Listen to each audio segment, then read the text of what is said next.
This is Mark. In this video, I'm going to explain a few philosophical musings that I've kind of, come up with, after dealing with recurrent, depression over the years, and or just, uh, self-esteem issues or insecurities like we all have, and basically how to, make it more manageable. Of course, I like to think of, depression as a slowing of the biological clock, and therefore, it's also due to the has to do it relates strongly to the conservation of energy. So anytime energy is wasted, such that for instance, individuals who have experienced mania, that takes a tremendous amount of energy, and therefore the proceeding decline or fall into the grips of depression, it's basically a recharge period, and it can be very very long period when, depending on the severity of the manic episode, for instance. But also we also channel our energy in different ways, and the external world can sap our energy as well. So therefore, if we become reactive to the external world, like irritable, anxious, or any negative emotion, it saps our energy and essentially can lead to a depressive spell.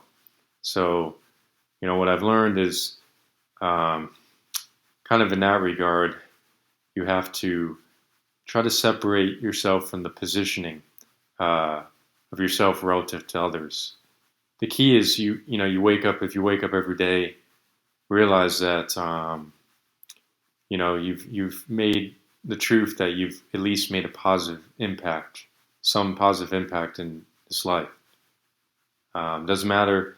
I mean, just in general terms, there's always going to be some positive impact you made, and now basing on that, if you compare yourself or the contrast relative to others, like you notice how, you compare like fame, status, and all those different um, attributes or elements. You essentially, um, if you connect that with like light, or you connect that as a quantity, or you quantify in some form, it can really deter you. It can really be unmotivating. It can really, uh, it could be, basically depending on where the mindset is situated. But now, if you take it constructively, and at least, appreciate our, like even our predecessors who got us to this point, that such that we can actually enjoy life. We have the access to traveling. We have the access to, you know, healthier foods. We have access to health, better healthcare than ever before. We have access to entertainment from all radio that comes in radially from all directions.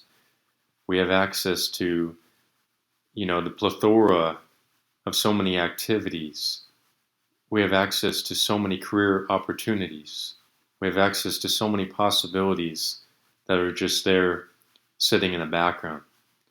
And knowing this, it, we are essentially fortunate. And I think, you know, even the greats minds of today, they're moving us in that positive direction. And basically, we got to take that as like a motivational force to pull us out of it.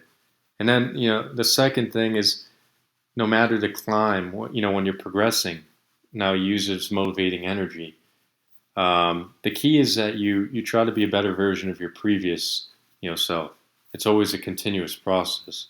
And as the thing, like when you're climbing or moving, progressing upward, it doesn't really matter how steep, the climb or the slope. What truly matters is that the trajectory is upward, and that it could be a shallow climb. It doesn't have to necessarily be so steep, but what matters is that there is a climb. So, for me is, there's always solutions, to problems. Like with depression, especially, one solution is exercise. Because if it relates to the external, uh, just basically the energy, the energy that is, sapped from our mind and mental energy in our body. And that can be, from external influence or negative external influence or negative emotional reactions. All this contributes. And it also attributes to health, the status of our health. So one solution is support, exercise. Another solution is, could be meditation, or just reading books, or positive social, activities, or going out to the park to get sunlight, or taking a walk, or taking a vacation, or. But the thing is with depression, when gravity is pulling down on you with 10 times the force, it can be very hard to even get to that point. But the key is you want to start, even if it's a baby step. That's what matters. At least you made that. And then that baby step will reinforce new steps and keep and reinforce and keep reinforce. And eventually you can work, get out of this whole, vicious cycle. It's not going to be immediate. It's never instantaneous. It's always going to be like a very slow progression. And then eventually you start really climbing as energy starts really coming back. So the key is to try to, slowly progress and move and find a way to keep the optimistic spirit. And yeah, that's just my take on it. And that's all I have for now. And I hope you enjoyed. And I'll see you next time.